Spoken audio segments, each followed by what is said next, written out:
Hey everyone, welcome back to the channel, and let me show you what we're going to be working on today. So here you find my boiler and my hot water heater. Sometime in the future, I am going to have to get rid of this hot water heater and change it and put a new one. But because we have water backups and this is sitting on the floor, every time we get water into the basement and it gets up to around this point, it shuts off the pilot light and it's not able to do what a hot water heater does. And because it's sitting on the floor, and that happened a couple of times, it's corroded and it's just not an ideal situation to have the hot water heater sitting on the floor.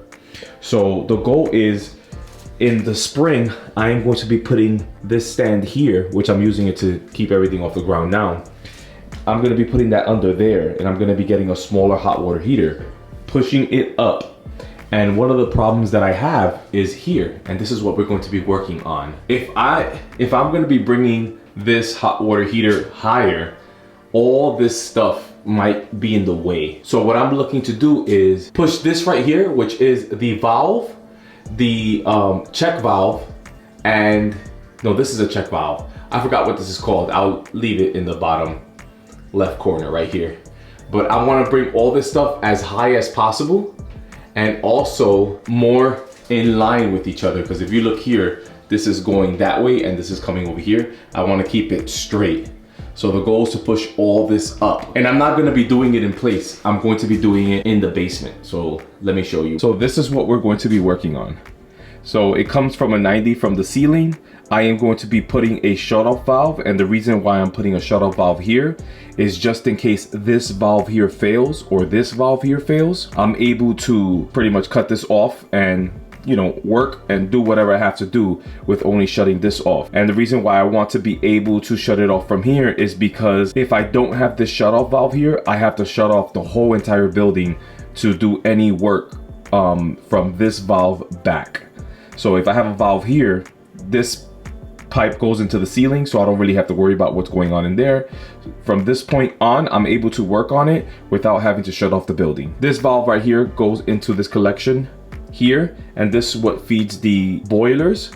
And then this right here goes to my hot water heater. So if I ever have to work on my hot water heater, all I have to do is shut it off and I'm able to work, and it doesn't affect the boilers and it doesn't affect this valve here.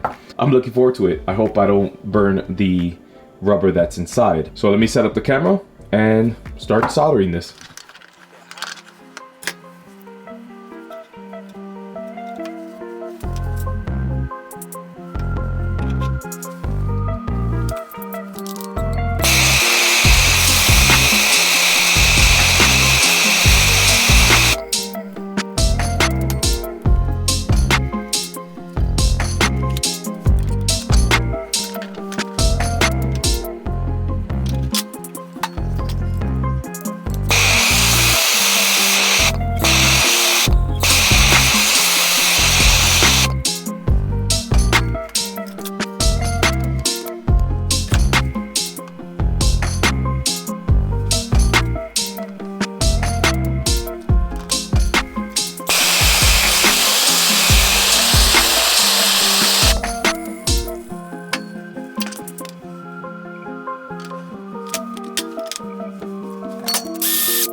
Alright, so I put the valve handles back on, and let me explain why this is here in the middle.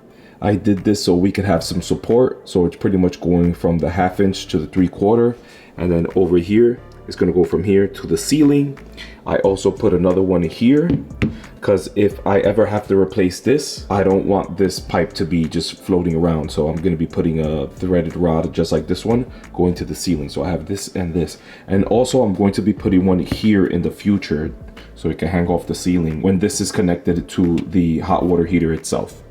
So yeah, this is it all done. Now let me bring it into the boiler room and show you guys the difference. So like I was saying earlier, the cold water comes down from here, goes straight down into my hot water heater. There's a T here that goes into the, I guess, the supply for the boiler, all the boilers in all 3 apartments. So what I'm looking to do is to get the hot water heater higher, number 1, and getting these pipes, this setup here higher. Also, since I don't have a shut off here, I'm not gonna be able to work on these pipes unless I shut off the water to the whole entire building. And that's the reason why I put a shut off right here on the new setup. And speaking of the new setup, this is where it's gonna be, just like that.